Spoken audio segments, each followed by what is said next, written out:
Kalau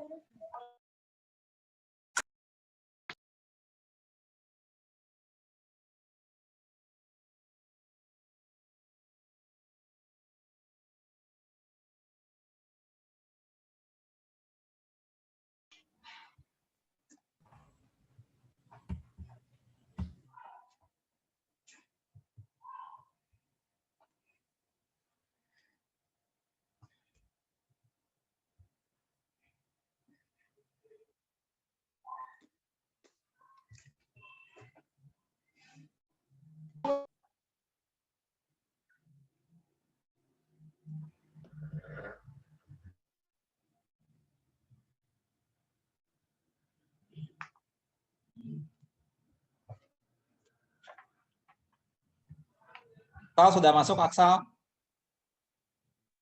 Sudah, Pak. Ya, coba. Jadi jawabanmu berapa tadi? Jadi keseimbangannya itu 4, Pak, dari P-nya. Harganya itu? Ya, 4. 4 rupiah per unit. Oke ya, 4 rupiah per Ya, Pak. unit.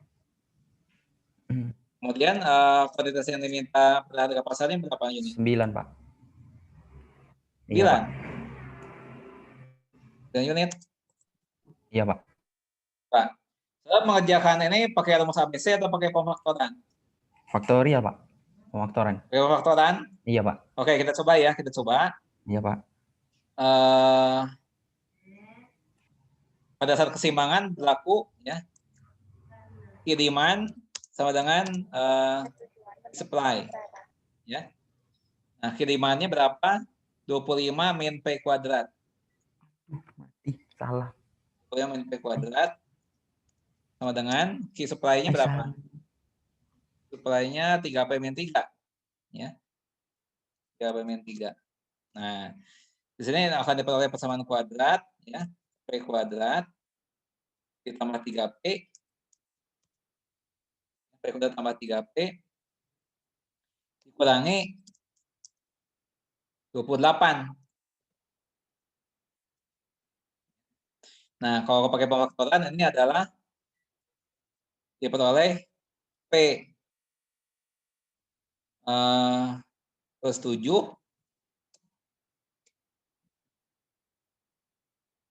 dikali P min 4.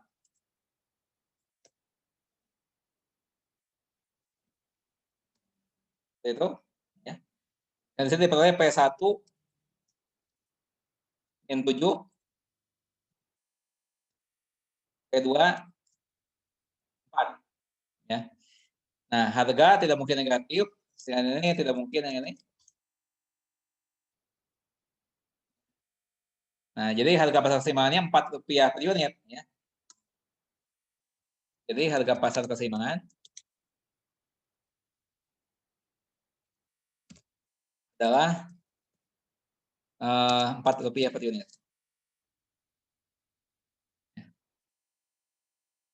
Nah, sekarang kalau harganya 4, kuantitas yang diminta berapa? Ya. I sama dengan 3P min 3. Ya. Nah, berarti sama dengan 3 dikali 4 dikurangi 3. Dengan 9. Ya. Jadi kuantitas yang diminta pada harga pasar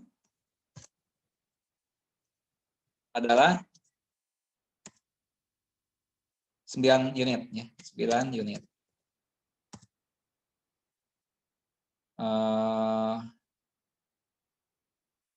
Aksal, jadi P-nya Rp4 per unit. Q-nya 9 unit. Ya, betul ya. Jawaban Aksal betul. Oke, Aksal dapat skor.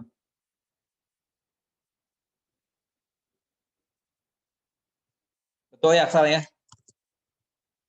Ya, Pak. Kita mendapat skor 3.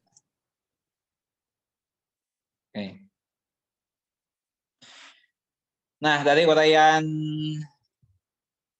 ini semua, apakah ada yang mau ditanyakan? Ya. Jadi kalian diminta untuk mengingat kembali mengenai fungsi kuadrat dan persamaan kuadrat ya. Nah, misalnya ada soal seperti ini, ya.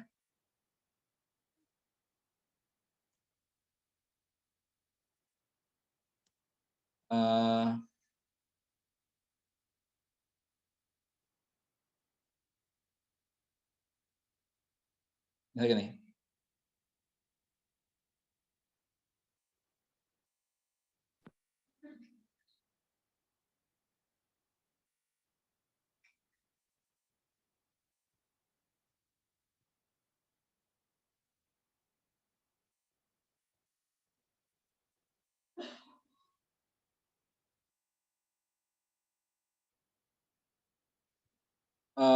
Berapakah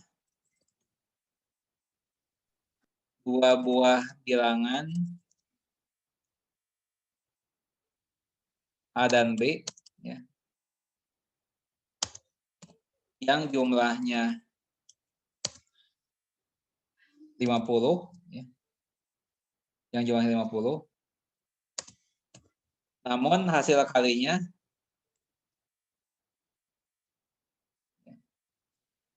kalinya harus sebesar mungkin, atau semaksimal mungkin.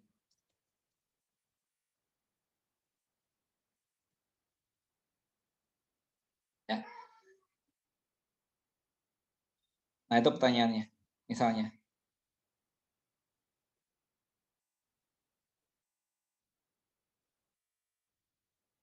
Ya, kan yang jumlahnya 50 kan banyak, ya. Bisa misalnya 2 dengan 48, ya. Nah, bisa 5 dengan 45, ya. 96, Pak. Ya, berapa? A-nya berapa, B-nya berapa? A-nya 48, B-nya 2. Ya, A-nya 48. 48. B-nya 2. Ya. 48 dikali 2 berapa? 96. A kali B 96. Apakah itu sudah yang paling besar? 96 itu? Saya rasa itu, Pak. Kalau misalnya A-nya 5 misalnya, ya, B-nya 45, kalau dikali lebih besar lagi nih. Ya. 5 dikali 45, Iya, Pak. 225. 225. Nah, 25 lebih besar lagi. Oh, Ya, jadi nilai perkalian itu harus sebesar-besarnya.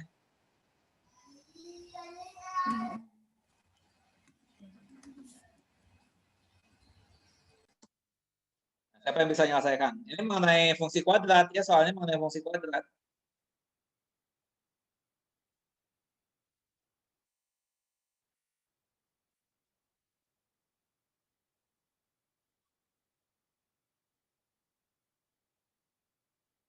Coba, siapa mau coba? Kalau A-nya 25, B-nya 25, Pak. Siapa yang menjawab? Iksan, Pak. A-nya 25. B-nya 25. B-nya juga 25. Ini apa, siapa yang menjawab? Iksan? Pak. Iksan jawab. Nah, cara mendapatkan jawabannya gimana? Bagaimana cara mengerjakannya? 5 dijumlahin sama 5 kan 50 gitu, Pak. Kalau dikalikan itu hasilnya 625 dan itu lebih besar daripada yang lainnya gitu, Pak. Berarti saya mencoba-coba. Berarti saya mencoba-coba. Iya, Pak. Ya? Iya, Pak. Gimana? Diulang? Saya nggak bisa mendengarnya. Iya, Pak. Iya, Pak. Oh. Mencoba-coba, Pak. Ya, ini coba-coba yang kebetulan, ya. Ini coba-coba yang kebetulan. Nah, hanya cara mengerjakannya gimana harusnya, ya. Jadi misalkan, ya, hasil kali bilangan itu adalah Y misalnya. Berarti Y ini sama dengan A kali B. Nah, kemudian di sini kan A tambah B itu sama dengan berapa? 50. Ya. Berarti kalau begitu B-nya sama dengan 50 dikurangi A. Ya. Nah, berarti Y-nya sama dengan A dikali 50 dikurangi A. Ya. Jadi Y sama dengan min A kuadrat ditambah 50A. Ya. Nah, Y mencapai nilai maksimum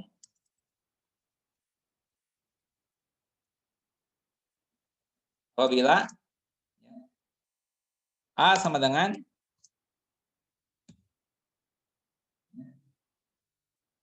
min 50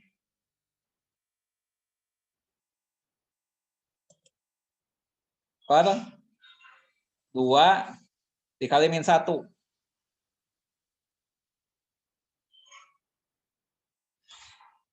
Ya. Berarti sama dengan 25. Ya.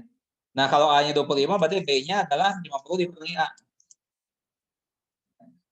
Sama dengan 50 dikurangi 25. 25. Ya. Nah, jadi bilangan-bilangan itu adalah 25 dan 25. Nah, gitu ya. Sangat jahannya.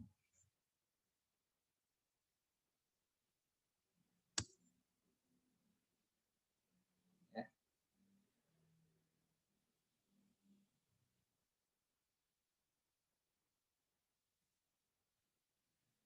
Ya, ada yang mau tanyakan?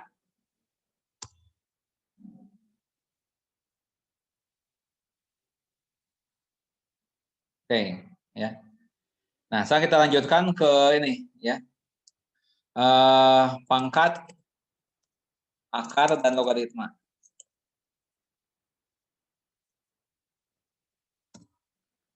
Nih. Ya. Nah, kalau di sekolah menengah ya, entah SMP ataupun SMA, biasanya pangkat, akar, dan logaritma ini dijadikan 3 bab yang berbeda. Ya. Nah, padahal menurut saya akan lebih mudah dipahami kalau dipelajari sekaligus pada bab yang sama. Ya, itu menurut saya akan lebih mudah. Ya.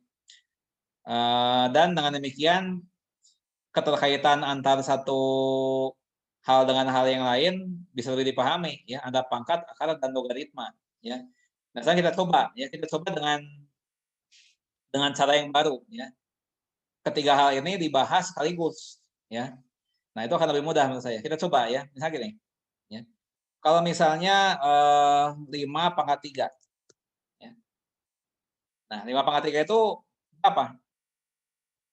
5 pangkat 3 itu kan mengerjakannya 5 dikali 5 dikali 5. Ya kan? 125. Ya. Nah, ini kalau pangkat. Seperti ini. Ya. Nah, kalau dalam bentuk akar bagaimana? Atau dalam bentuk logaritma. Ya. Dalam bentuk logaritma. Ya. Ini bisa dituliskan seperti ini. Ya. Nah, 5 log 125 sama dengan 3. Nah, itu kalau dalam bentuk logaritma. Ya. Nah, kalau dalam bentuk akar, ya, dalam bentuk akar, itu adalah akar pangkat 3. Akar pangkat 3 dari 125 sama dengan 5. Nah, itu, lihat. Ya. Jadi, begitulah kaitannya antara pangkat, logaritma, dan akar. Ya. Kita lihat contoh yang lain. Ya, contoh yang lain. 2 pangkat 4. Ya, sama dengan 16. Ya, itu 2 dikali 2 dikali 2 dikali 2. Ya. Nah, itu kalau dalam bentuk logaritma bagaimana? Ya. 2 log 16. Nah, 2 log 16 sama dengan 4. 3. Ya. Kata kaitannya seperti itu. Ya. Dan kalau dalam bentuk akar, ya, adalah akar pangkat 4, ya, dari 16 sama dengan 2. Itu, ya. Satu kali lagi, ya. Misalnya saja 3 pangkat 5, ya, sama dengan 243. Ya.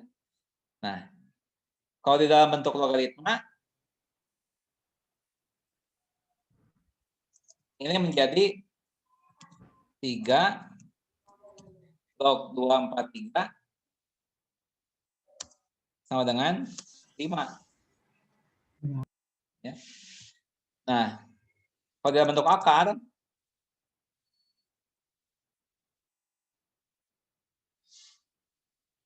itu adalah akar pangkat 5 dari 243.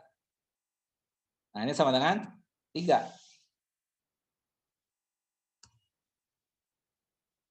Ya. Nah, secara umum,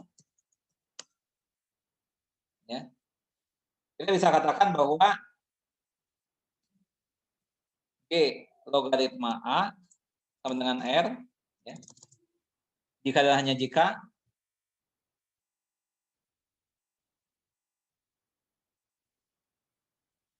dan hanya jika G pangkat R itu sama dengan A. Ya. Dengan catatan, ya, bahwa A itu harus positif, ya. Kemudian juga G, ya, juga positif, namun G-nya tidak boleh bernilai 1.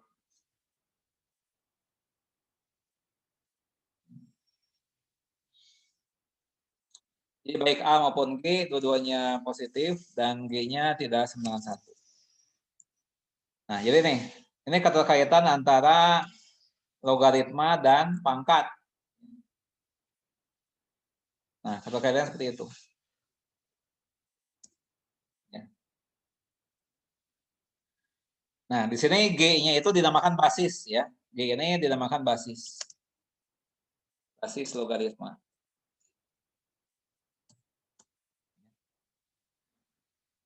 Nah, juga perlu dipahami beberapa hal ya tentang cara penulisan. Kadang-kadang nulisnya basisnya di atas seperti ini, ya. Tapi ada juga yang nulisnya seperti ini. Ya. Ada juga yang nulisnya seperti ini.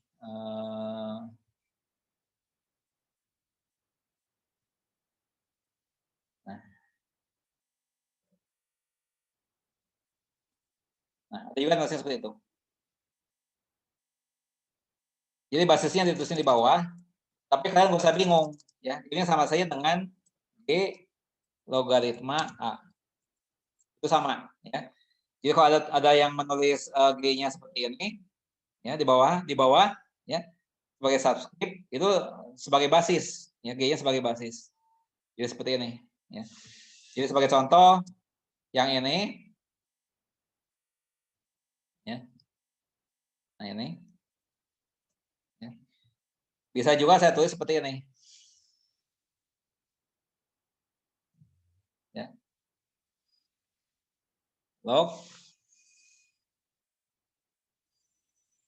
Nah, basisnya di sini 5. Ini 125. Ya. Sama dengan 3. Nah, seperti itu, ya. Atau misalnya juga yang ini.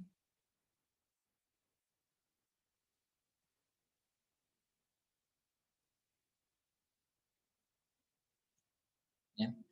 Itu saya tuliskan logaritma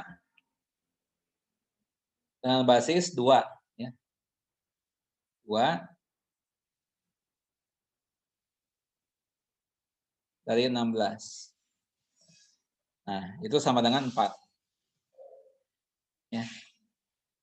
Ya saya harap kalian tidak bingung menuliskan tentang beberapa macam penulisan ini ya.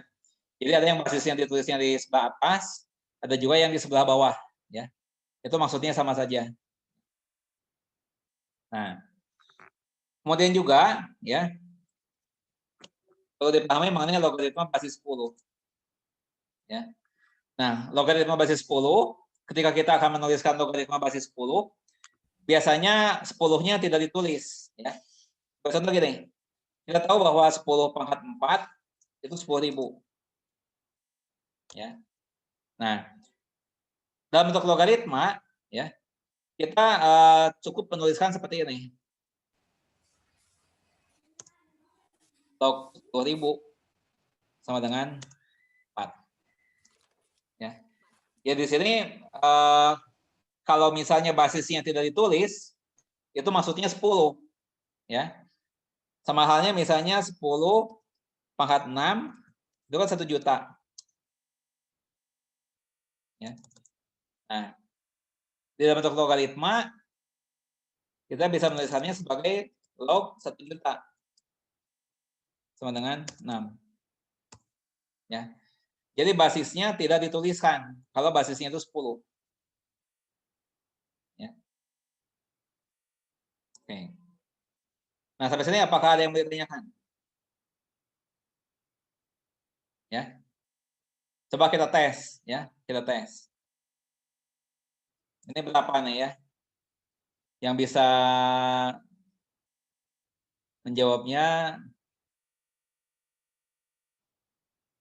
langsung nyebutkan namanya ya.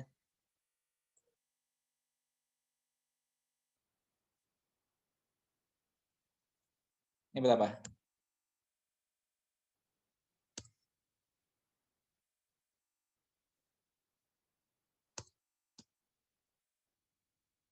Berapa?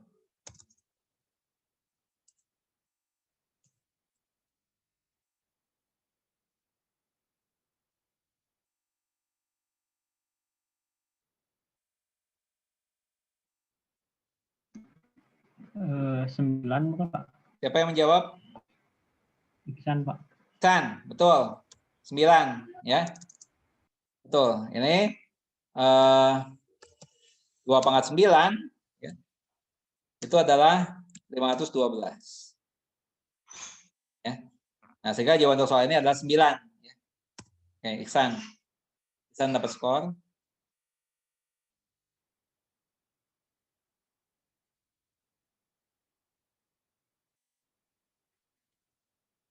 Dan mendapat skor 3. Oke, kita coba lagi. Coba lagi.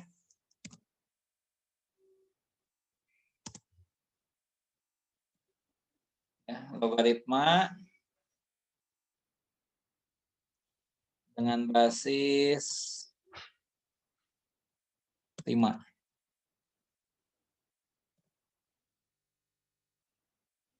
Berapa nih?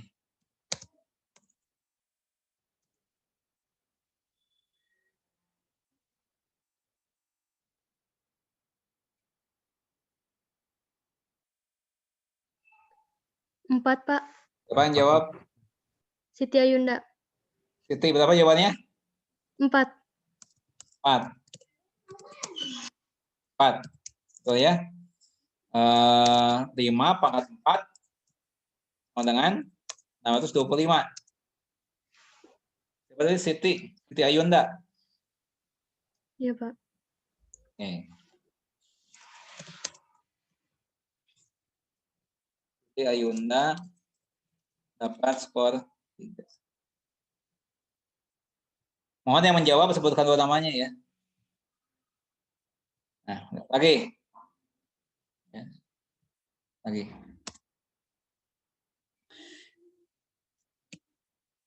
Sekarang log dengan basis 3.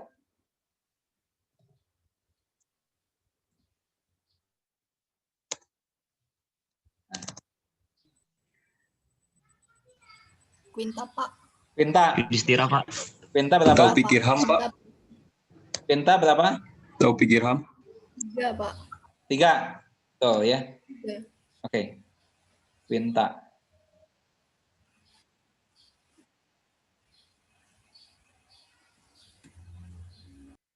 Quinta dapat skor.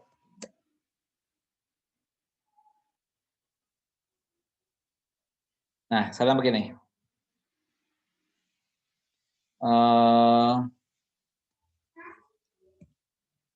Logaritma dengan basis 2 dari 0,125. Nah, itu berapa?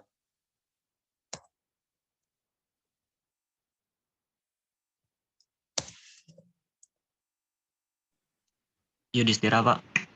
Siapa? Yudhistira. Berapa jawabanmu? -3, Pak. -3. Betul. Ya. Yudhistira.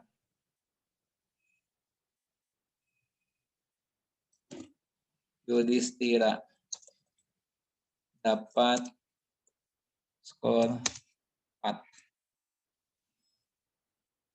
Ya, nah di sini saya mau mengulang sedikit ya mengenai pangkat negatif ya. Nah, ini bagi mahasiswa yang lupa, saya ingatkan kembali mengenai pangkat negatif ya. Nah, kalau misalnya 2 ya, pangkat negatif 3 ya. Itu sama saja dengan ya 1 ya per 2 pangkat 3. Ya. Itu sama dengan 1/8. Dengan 1/8. Nah, 1/8 itu kalau dibuat dalam bentuk desimal ya menjadi 0,125. Nah, itu mengenai pangkat negatif ya. Sama juga misalnya 3 ya pangkat negatif 4. Ya. 3 pangkat negatif 4 itu sama saja dengan 1/3 pangkat 4. 81. Nah, 3 pangkat 4 itu kan 81. Ya. Jadi 1/3 pangkat 4 sama dengan 1/81. Ya.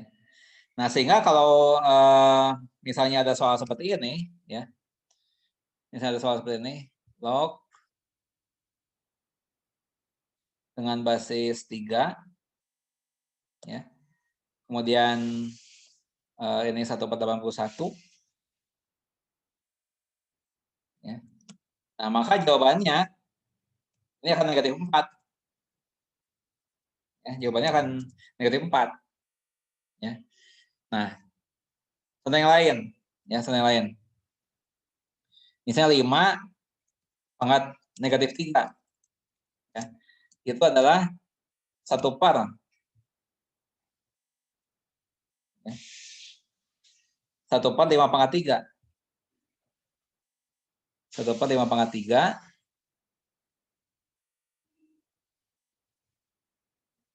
sama dengan 1/125.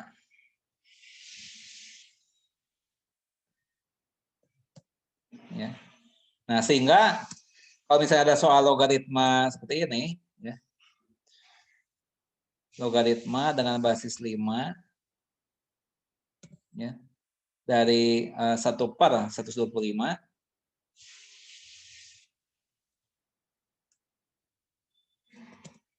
ya, itu sama dengan negatif 3.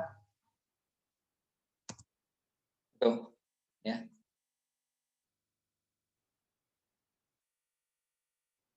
Nah, itu mengenai pangkat negatif, ya, bagi kalian yang lupa, ya, saya akan kembali seperti itu.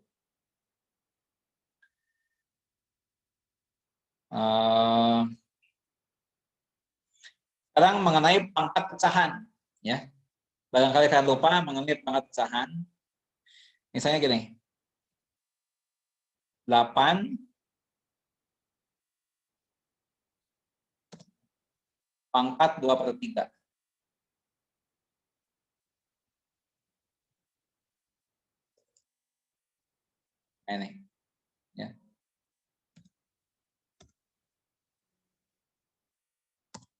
Nah, ini bisa dikerjakan dengan dua cara. Ya. Cara pertama, bisa 8 pangkat 2 per 3 itu berarti seperti ini. 8 pangkat 2 per 3.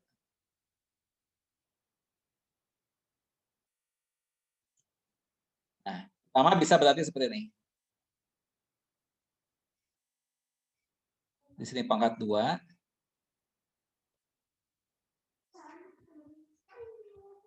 Nah, kemudian di sini adalah akar pangkat 3 dari 8. Akar pangkat 3 dari 8. Seperti ini, ya.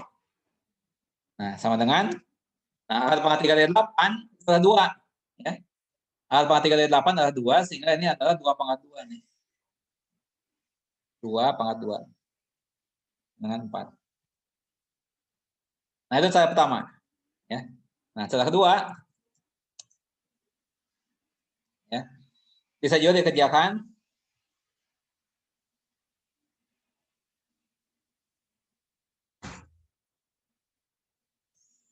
sama dengan, ya, akar pangkat 3 dari akar pangkat 3 dari 8 pangkat 2.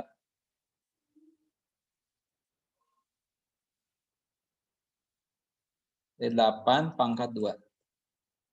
Ya. Nah, sama dengan akar pangkat 3 dari 64. Ya. Nah, itu sama dengan 4 juga. Tentunya memberikan hasil yang sama. Ya. Nah, sehingga, ya, mengingat 8 pangkat 2 per 3 sama dengan 4, maka kita bisa menuliskan di dalam bentuk logaritma, ya, logaritma dari 8 dan 8 ini 4 di sini. Ini sama dengan 2 per 3. 2 per 3. Nah, ya. 8 dipangkat 2 per 3 sama dengan 4. Ya. Berarti logaritma dengan basis 8 dari 4 adalah 2 per 3. Ya. Nah, demikian juga misalnya gini, ya. 625 pangkat min 3 per 4.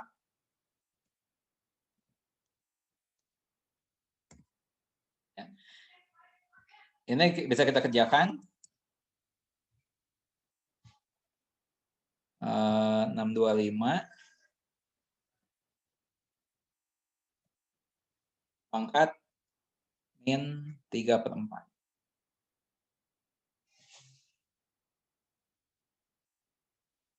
Min 3 per 4 sama dengan, ya, akar pangkat 4.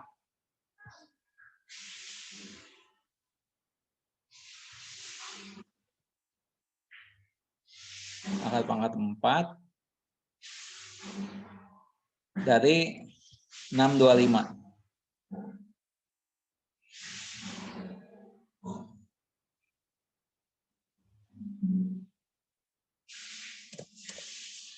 Ya. Nah, ini sama dengan 5 pangkat negatif 3. 5 pangkat negatif 3. Ya. Sama dengan 1 per 5 pangkat 3.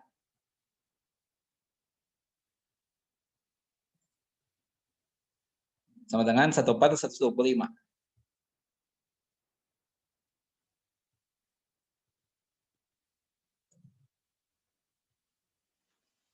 Ya.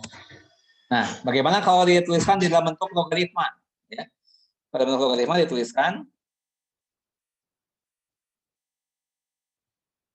logaritma dengan basis 625. Ya. Nah, di sini 1/125. 1/125. Ya. Nah, sama dengan negatif 3/4. Negatif 3/4.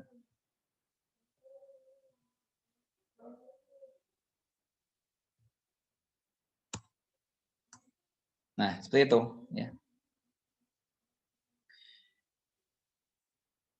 Nah, apakah ada yang mau ditanyakan?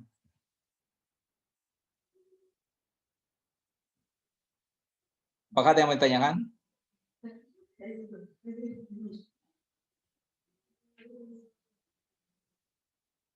Ya. Baik, kalau nggak ada pertanyaan lain, ya, kita bisa akhiri kuliah ini. Tapi sebelumnya kita foto dulu ya. Bagi kalian yang bisa menyalakan kamera, mohon nyalakan kameranya. Bagi yang tidak bisa, ya tidak usah, sebisanya saja. Ya. Saya hitung sampai 7 ya. Di sini ada 2 kali gambar nanti. Ya, saya hitung sampai 7 ya. 1, 2, 3, 4, 5, 6, 7.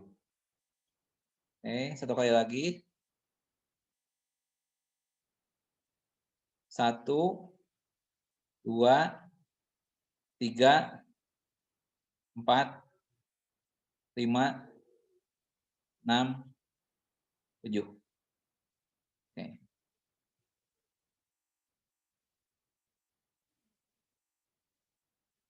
Tapi saya lupa lagi nih session ini betul session kedua ya. Ini link kedua bukan? Iya, Iya, betul, Pak. Pak. Iya, Pak. Kedua ya. Dua. Sebentar. Kalau kalian itu, ini berarti pertemuan keberapa ya hari ini? Ke-6. Ke-6, Pak. Enam, Pak. Pertemuan ke-6. Berarti kalau begitu minggu depan itu adalah pertemuan terakhir sebelum ujian tengah semester, ya. Nah, minggu depan itu sudah ada materi baru lagi, ya, selain logaritma, ya. Minggu depan kita akan belajar mengenai barisan dan deret, ya. Mengenai barisan dan deret. Dan materi itu sebenarnya sudah saya upload di Virtual Learning, ya. Hanya saja belum saya buka ininya, masih dalam kondisi hidden ya, masih dalam kondisi tersembunyikan ya. Itu belum saya buka, tapi sebenarnya materinya sudah saya upload di sana. Nah, saya harapkan begini ya, kalian minggu depan ya, bukan minggu depan, mulai hari inilah ya, mulai hari ini saya buka si materi mengenai barisan dan deret itu ya. Hari ini saya buka mengenai barisan dan deret di Virtual Learning. Nah, kalian pelajari itu dalam waktu 1 minggu, ya. Kan pelajari dalam satu minggu. Nah, sehingga minggu depan Zoom meeting-nya adalah mengenai barisan dan deret, gitu, ya. Bisa dipahami nggak maksud saya? Ya. Jadi hari ini saya buka di Virtual Learning mengenai barisan